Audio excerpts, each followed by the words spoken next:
무지외반증인 분들이 많습니다. 나이와 상관없이 요즘은 남성들에게도 무지외반증이 많던데요. 이유가 뭘까요? 정형외과 족부질환 전문의 이우천 박사 모셨습니다. 안녕하세요. 네, 안녕하십니까. 무지외반증은 가족력이다. 우선 맞는 얘기인가요? 무지외반증 가족력이라는 거는 유전적인 요인이 있다는 얘기겠죠. 네. 가족력이 또 다른 말로 하면은 본인이 무지외반증인데 뭐 할머니나 할아버지나 어머니나 아버지나 그 가족 중에서 누가 있을 수 있다 그런 얘기인데요. 네. 상당히 맞는 얘기 같습니다. 제가 문헌에 봐도 그렇고 제가 환자를 경험해 봐도 그렇고 이런 요인이 뚜렷이 있다고 생각합니다. 그렇군요. 그럼 가족력의 위험과 후천적인 환경적 요인 어느 정도일까요? 글쎄 이런 거는 뭐 이렇게 이런 거는 과학적인 근거가 있어야지 확실히 얘기를 하겠지만요. 예. 이런 거는 사실은 과학적으로 확실히 따지고 연구를 하는 것 자체가 어렵습니다. 그렇지만 일단은 가족적인 배경이 있는 분이 네. 즉 유전적으로 이런 질환이 변형이 생길 수 있는 분이 후천적으로 신발이 너무 좁은 거든지 그런 원인이 될 만한 신을 신었을 때 생긴다. 이렇게 말씀드리는 것이 가장 합당할 것 같습니다. 네. 그럼 가족력이 없어도 이렇게 환경적인 요인에 의해서 생기기도 하는 건가요? 그러니까 가령 높은 신을 신고 높으면서 이제 앞이 볼이 좁은 신을 신고 하일 같은 경우도 많이 그렇죠. 신으시죠? 이제 하일 중에서도 이제 좁은 거 네. 그거를 볼이 좁은 거 하루 종일 서서 신고 다니는 분들이 있죠. 네. 가령 뭐 백화점에서 하루 종일 손님을 접대해야 되는 분들이라든지 네. 또 안 그런 분도 있지만은 비행기 타면 또 우리 승무원들께서도 그런 분들 예를 들자면 이제 그런 예를 들 수 있겠는데요. 그런 식으로 지속적으로 계속 변형을 일으키는 힘이 가해지는 그런 신발을 신으면 네. 그런 변형이 생길 수 있습니다. 네. 그런데 또 가족력인 분들을 보면 네. 운동화 같은 넓고 낮은 신발을 착용했음에도 무지외반증이 생겼다는 말을 하거든요. 그러니까 조심해도 생긴다는 얘기도 그렇죠. 하던데요. 그러니까 무지외반증이 심해서 오셨는데 네. 그러니까 뭐 60, 70 이렇게 돼서 이제 증세가 생겨서 오는 분들도 있거든요. 근데 그런 분들 중에서 나는 젊었을 때도 하이힐을 한 번도 신어본 적이 없다. 네. 나는 이런 신발을 신어본 적이 없는데 왜 내가 이런 변형이 생겨야 되느냐. 평소 조심을 했는데. 예, 난 조심한다기보다 나는 원래부터 하이힐 신는 게 싫어가지고 예. 또 내가 뭐 키가 작은 것도 아니고 키도 크고 그래가지고 나 이거 신을 이유도 없고 한 번도 그런 적도 없는데도 이렇게 생겼다. 이렇게 말하는 분들이 실제로 있거든요. 예. 그런 걸 보면은 지금 질문하신 것처럼 운동화만 신더라도 얼마든지 이 변형이 생길 수 있는 분들이 있습니다. 네. 남성들에게도 무지외반증이 늘고 있다고 들었습니다. 이유가 네. 뭘까요? 남성들에게서 무지외반증이 그러니까 이게 남성들은 얼마나 있는지 잘 모릅니다. 되게 볼이 넓은 신발을 신기 때문에요. 그렇지만 구두 같은 거 좀 볼이 쪼이는 신발을 신는다든지 또는 원래 발볼이 굉장히 넓은 분들이 있어요. 그러면은 남자분들도 얼마든지 증세가 생길 수 있는데요. 글쎄 요즘에 꼭 더 늘고 있는지 그런 거는 확실하지는 않은 것 같습니다. 네. 그럼 무지외반증은 남녀나 나이와 상관없이 발병 가능한가 봐요. 이제 변형은 어느 정도 있더라도 증세는 아무래도 여성분들이 생길 수 있거든요. 가령 신발이 똑같이 250mm다. 발 길이가 260mm다. 그럴 적에 같은 신발 크기에 대해서도 남자 신발은 되게 볼이 넓게 나옵니다. 그렇죠. 여자 신발은 볼이 넓은 게 없기 때문에 볼이 좁죠. 네, 같은 정도의 변형이 있다 그러면 여성분들이 주로 증세를 느끼니까 병원에 오는 분들은 대개 여성이 많습니다. 근데 진짜로 여성이 꼭 변형이 더 많은 건지는 확실히 잘 모르겠습니다. 나이가 들수록 확실히 많아집니다. 그렇기 때문에 나이하고는 상관이 있는데요. 선천적으로 변형이 있어서 생기는 경우에는 어린애도 있습니다. 초등학교 가지 않은 어린애기도 변형이 있는 걸로 봐서는 그런 건 이제 유전적인 요인이 아주 강한 거고 그런 경우도 있지만은 일반적으로는 나이가 드실수록 이런 변형이 점점 진행해서 병원에 오는 분은 더 많습니다. 네. 무지외반증, 발가락이 휘는 질환으로 알고 있는데요. 의학적으로는 어떻게 설명이 될까요? 이제 말 그대로죠. 무지라는 건 이제 엄지, 외반은 바깥으로 휜다.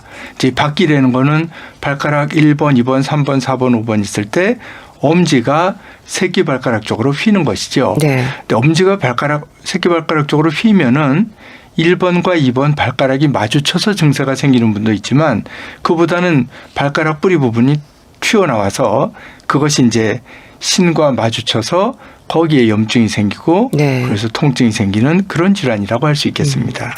원인으로는 어떤 부분들이 지적이 될까요? 그래서 이제 유전적인 요인 또 신발 뭐 이런 것들이 다 원인이 될 수 있겠죠.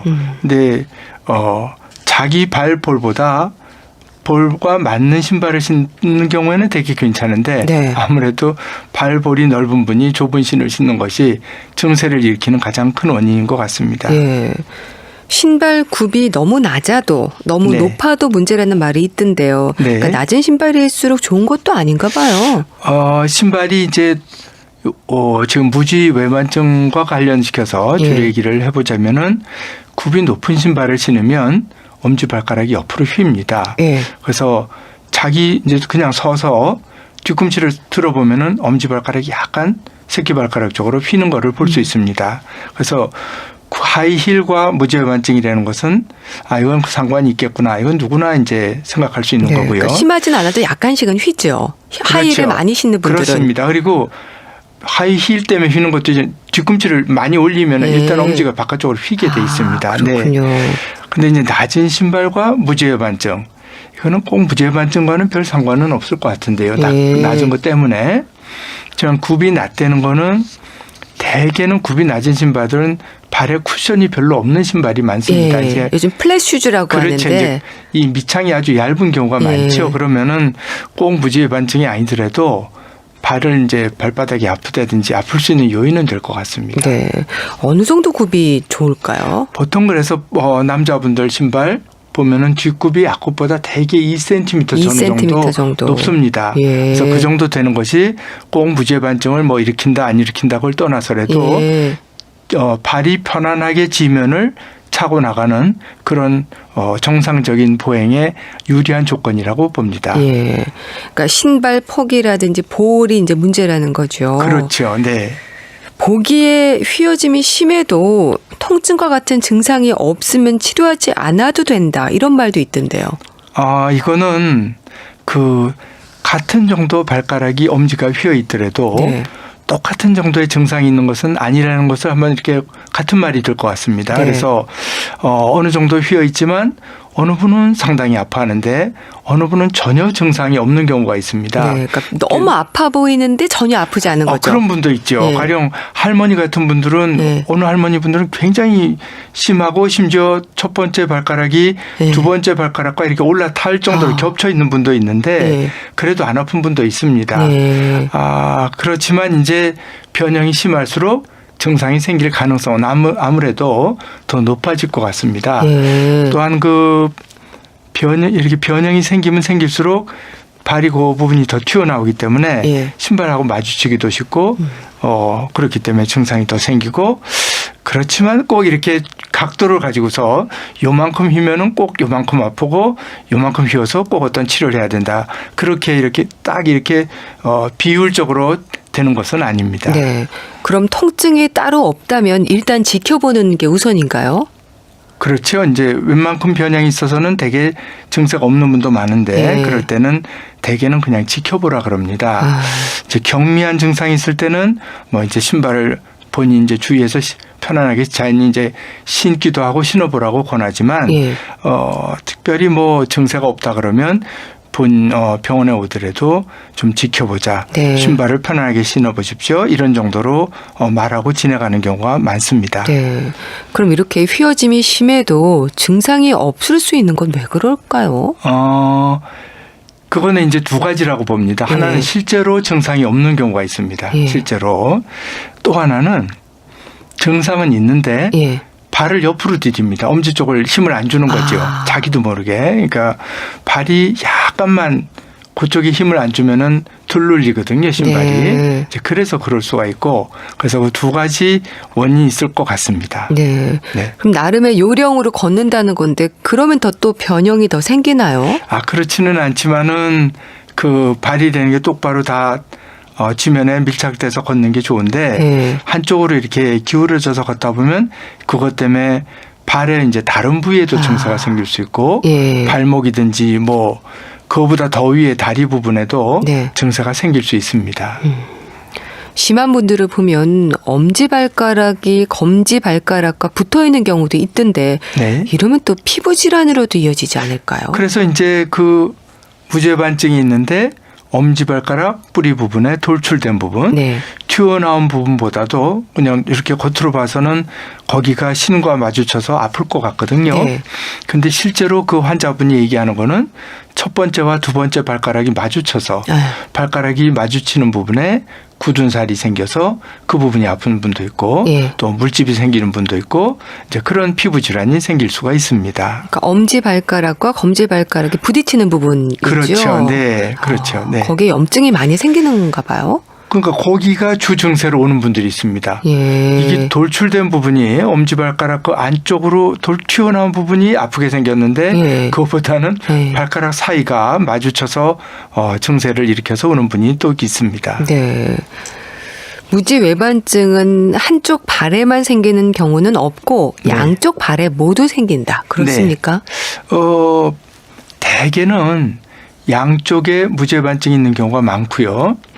양쪽에 차이가 있을 수는 있습니다. 좀 네. 한쪽이 심한 경우가 있고 덜 심한 한쪽은 좀 덜 심하고 그런 경우는 있지만 한쪽은 무죄반증이 심한데 한쪽은 무죄반증이 전혀 아닌 경우 이 경우는 상당히 드뭅니다. 물론 있느냐 없느냐 그럼 그런 분이 있습니다. 네. 저는 그런 경우는 상당히 드물다고 봅니다. 그러니까 양쪽 발에 무지외반증이 있는 경우가 많군요. 그렇죠. 예. 정도는 약간씩 다를 수 있고 예. 또 정도가 비슷하더라도 증상이 한쪽은 증상이 심한데 네. 한쪽은 별 증상이 없다든지 그럴 수는 있습니다. 그럼 한쪽만 통증이 있는 경우도 있겠네요. 그렇습니다. 예. 한쪽만 통증이 있고 한쪽은 아프게는 생겼는데 본인은 별로 안 아프시다.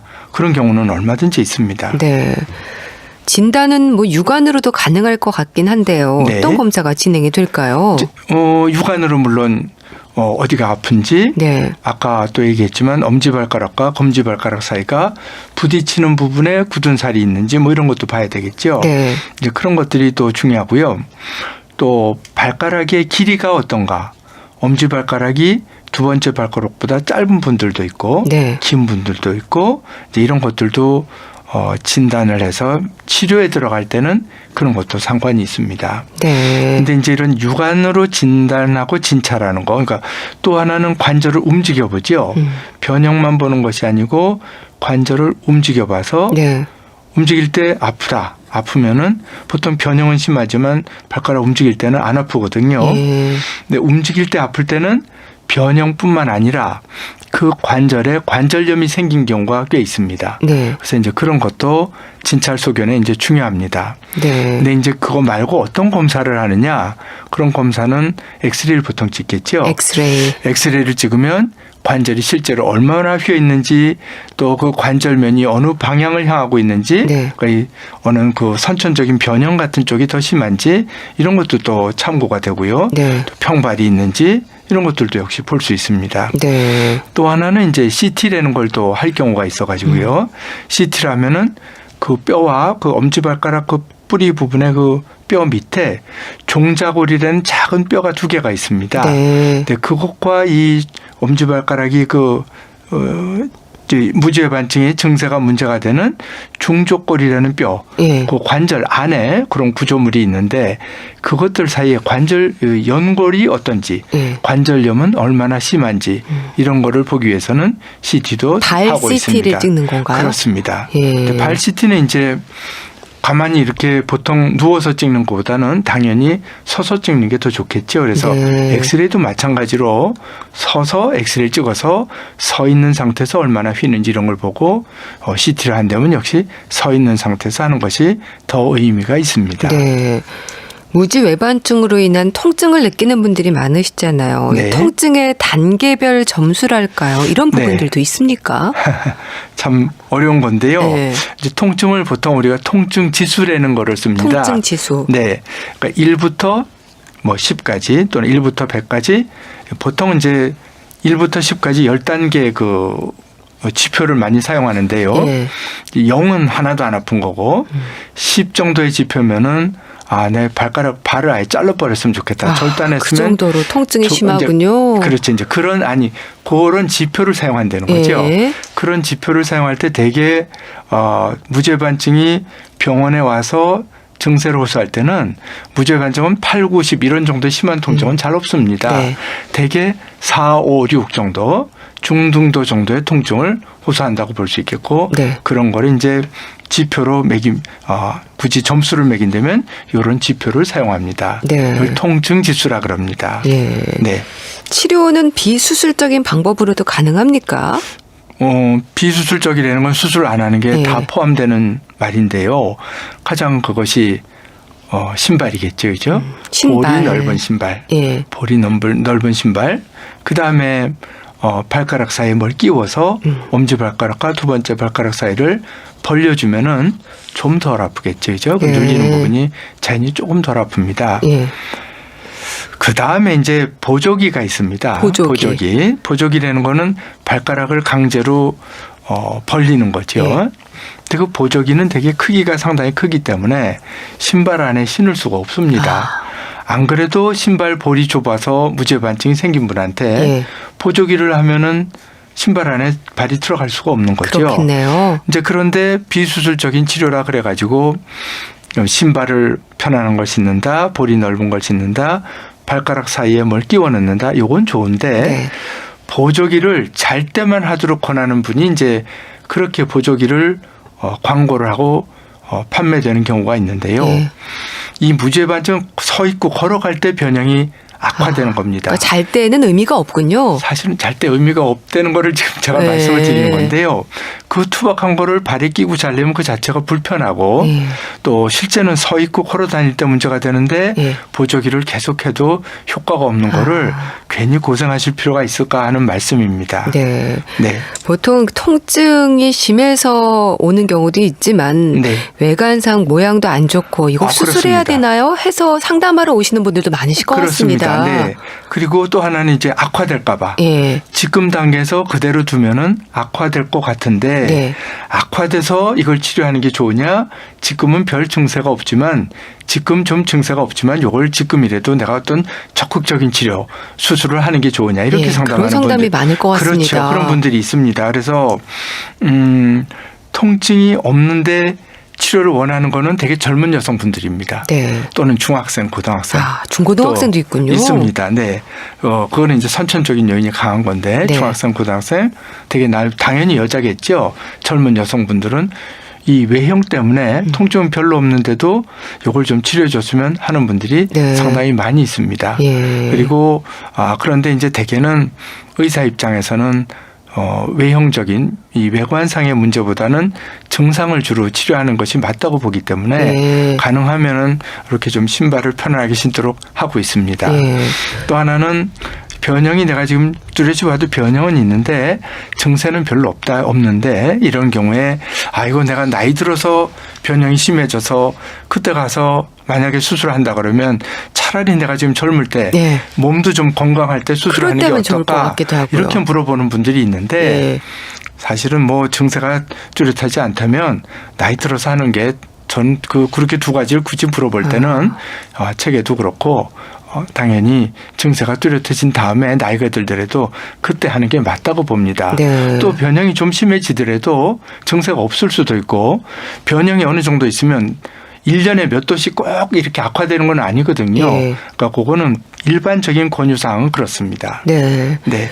그럼 수술을 할 경우에 수술 과정은 좀 복잡합니까? 회복하는 데도 시간이 좀 많이 걸린다고 하더라고요. 그런데 이게 수술 방법이 너무나 다양합니다. 네. 수술 방법이 너무나 다양하고 지금 이렇게 쭉 한 3년, 5년 단계로 이렇게 쭉 수술 방법도 세계적으로 좀 유행이 있습니다. 네. 그런데 전반적으로는 좀 덜 째고 가능하면 조금 덜 째면서 어떻게 하면 빨리 회복하느냐. 그게 가장 좋겠죠. 그렇죠. 빨리 걷게 하는 거, 빨리 디디게 하는 거, 그리고 어떻게 하면 재발을 줄이느냐. 네. 이제 이런 세 가지 점에 주안점을 두고서 조금씩 변하고 있습니다. 그래서 지금 한 10년, 15년 전보다는 아무래도 조금 덜 째는 쪽, 좀 더 빨리 디디는 쪽, 그리고 재발도 좀 적은 쪽의 방법을 어느 분이든지 그런 쪽의 방법을 하고 있다고 생각합니다. 네, 알겠습니다. 자, 건강정보 예스 혹은 노, 무지 외반증에 대해서 알아보고 있는데요. 이제 리포터 동희연 씨가 취재한 내용 듣겠습니다. 저는 무지 외반증이 심한 편이에요. 젊었을 때 직장 생활하면서 하루 종일 구두를 신어서 그런지 발이 참 못생겼거든요. 무지 외반증으로 엄지발가락이 휘어지고 나서부터는 예쁜 신발을 못 신어서 너무 안타까워요. 볼이 좁으면 발이 닿으면서 너무 아프거든요. 그래서 늘 앞이 널찍한 운동화만 신고 다녀요. 그래서 무릎이랑 허리가 많이 아픈 것도 무지 외반증 때문이라고 하더라고요. 그래서 교정 치료를 받아야 한다고 하던데 정말 발 때문에 허리랑 무릎이 아픈 게 맞는 건지 알고 싶어요. 발을 교정 치료한다는 게 무슨 뜻인지 궁금하거든요. 네, 무지 외반증이 꽤 오래되신 것 같은데요. 볼이 좁은 신발을 신으면 통증이 있다고 하시네요. 그런데 무릎과 허리 통증도 무지 외반증이 원인일 수 있다. 그렇습니까? 대개는 이런 지금 바로 이 리포터 분이 얘기해 주신 대로 이렇게 말씀하시는 분이 물어보는 분이 많습니다. 그런데 대개는 무릎이나 허리에 별개의 병이 있으면서 무지외반증도 같이 있는 경우가 더 많고요. 무지외반증이든지 뭐든지 발이 아프면은 발을 약간 삐딱하게 걷든지 편편하게 제대로 편안하게 못 디디기 때문에 무릎이나 허리에 무리가 되기 때문에 있던 통증을 악화시키는 요인이 될 수 있을 것 같고요. 없던 통증을 생기는 원인이 될 수도 있지 않을까. 그 정도 말씀을 드리는 게 맞을 것 같습니다. 네. 그러니까 무릎과 허리 통증으로도 갈 수도 있겠네요. 그렇습니다. 네. 심화되면은 그럴 수 있겠습니다. 아무래도 발에 문제가 생기면 걸음걸이가 편할 수는 없을 것 같기는 합니다. 네, 그렇죠. 자연히 아픈 부분을 자꾸 피하게 되죠. 그러다 보면 발을 약간 틀어서 걷습니다. 네. 교정 치료에 대한 질문도 하셨습니다. 어떤 치료를 말하는 건지요? 교정 치료라 그러면 되게 뭔가 이렇게 끼워 넣는 거, 보조기나 발가락 사이에 끼우는 거 이런 걸 보통 얘기를 하겠죠. 이제 그 다음에는 깔창도 있고 한데 주된 치료는 첫 번째와 엄지와 검지발가락 사이에 뭔가 끼워 넣는 끼워 넣어서 그 두 발가락 사이가 덜 오므라지게 하는 그러니까 변형이 덜 생기게 하는 그런 걸 주로 말씀하실 것 같습니다. 보조기를 얘기하시는 거죠? 네. 근데 보조기는 아무래도 불편하니까 끼워 넣는 게 그나마 제일 간단하다고 할 수 있겠습니다. 끼워 넣는 거는 그럼 그 신발 안에서 우리가 쓸 수 있는 건가요? 발가락 사이에 이제 간단하게 보통 실리콘 재질로 된 걸 많이 쓰는데요. 그것이 이렇게 쿠션이 돼 있어서 약간 눌리면 그저 한 3mm 그 정도 두께이기 때문에 3 내지 5mm 끼워 넣으면은 무지외반증이 엄지발가락 뿌리 부분이 돌출돼서 아픈 증세를 일단은 약간 완화시키는 효과는 있습니다. 무지외반증을 방치하면 발등에도 관절염이 생긴다 이런 말도 합니다. 무지외반증을 방치해서 발등에 관절염이 생기는 것보다도 결국에 무지외반증이 심해지면은 발등에 있는 관절에도 관절염이 생기는 분들이 있는데 꼭 무지외반증을 방치했다기보단 두 번째 발가락보다 바로 위에 있는 뼈, 그걸 이제 중족골이라 그러고 또는 발허리뼈라고도 하는데 그 중족골이 1번, 2번 사이에 2번이 긴 경우 선천적으로 그런 경우에 무지외반증이 심해지면서 발등에 관절염이 생길 수 있고요. 또 무지외반증이 심해지면 심해질수록 1번 엄지발가락 그 위에 있는 중족골이 이 유동성 관절이 불안정해집니다. 엄지가 점점 힘을 못 쓰면서 그럴 적에 두 번째나 세 번째 그 발뿌리 부분에 있는 중간 부분에 있는 관절에 관절염이 생깁니다. 드물지만 그게 일단 생기면 굉장히 더 불편합니다. 그렇군요. 무지 외반증 수술법이 다양하다는 말씀하셨는데 어떤 방법들이 있을까요? 무죄반증은 기본적으로 수술을 하면은 환자분들이 또 일반인들이 딱 생각하는 거는 그 돌출된 부분 안쪽으로 튀어나온 부분에 뼈를 깎는다고 생각하세요. 예, 아닌가요? 그래서 대개 그러시죠. 뼈를 깎는다고 하는데 이 뼈를 깎는 게 뭐 그야말로 뼈를 깎는 고통이 있는데 이걸 어떻게 알아? 이렇게 물어보세요. 뼈를 깎는 데는 말 자체가 얼마나 끔찍합니까? 저 뼈를 깎는다. 그러니까 뭐 엄청 아플 텐데 이 뼈를 깎는 수술 어떻게 하나 뭐 이렇게 물어보시는데 실상은 뼈를 깎는 거보다는 뼈를 끊어서 옮깁니다. 튀어나온 부분을 두 번째 쪽으로 안으로 쑥 밀어넣어서 대개 치료하는 게 이 수술의 기본적인 방법이고 그 끊는 부위며 이동시키는 정도며 각도며 이런 거에 따라 수술 방법이 100가지 넘게 개발돼 있습니다. 사람마다 다르겠네요. 그러면. 그렇죠. 이제 약간의 이제 기본적으로 방법에 따라서 가령 평발 환자에는 이런 게 좋다든지 또는 선천적으로 이렇게 생긴 사람은 이런 게 좋다든지 기본적인 그 변형이라든지 동반된 조건에 따라서 수술 방법이 약간씩 다를 수 있습니다. 네. 수술 후에는 어떤 관리가 필요할까요? 이게 뼈를 이제 끊어서 수술을 하기 때문에요. 뼈가 나을 동안에는 그 지나친 충격이 가지 않도록 주의를 해야 되고 수술 방법에 따라서는 수술한 발을 그 아예 디디지 못하게 하는 방법도 있고 또는 처음부터 디뎌도 좋은 방법도 있고 이제 디뎌도 좋은 방법으로 수술할 때는 양발을 같이 수술해도 되겠죠. 발을 디디는데 많이 불편하다 그러면 한쪽 발하고 나은 다음에 또 한쪽을 해야 되겠죠.